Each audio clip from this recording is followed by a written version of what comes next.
लाडकी बहिणी योजना एकदम यशस्वी योजना आहे, अभिनव योजना आहे। आपल्या भगिनीला 21 ते 65 वर्षापर्यंत हे लाभ मिळणार आहे आणि त्याच्या पुढेही 65 नंतरही बाकी योजनांच्या अंतर्गत लाभ मिळत राहणार। ही आता पोटदुखी आमच्या विरोधकांना झाली आहे।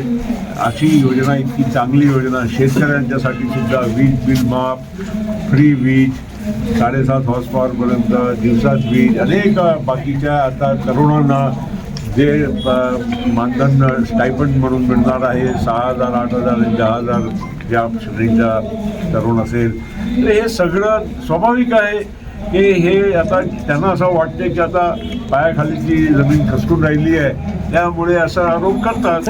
आणि एक मी तुम्हाला नक्की सांगतो की महाराष्ट्रामध्ये अजित पवार जे व्यक्ती आहे ते अतिशय फायनान्स विभागाला गांभीर्यानं समजून काम करत असतात। पैसे महाराष्ट्राच्या तिजोरीमध्ये असेल तरच ते योजना द्यायला तयार राहतात। ती अजितदादाची ख्याती आहे, पण त्यांनी ही योजना देऊनसुद्धा बजेटमध्ये तरतूद करून ते तोटा नाही असंही त्यांनी व्यवस्था केली आहे। त्यामुळे विरोधकांच्या तोंड बंद झाली।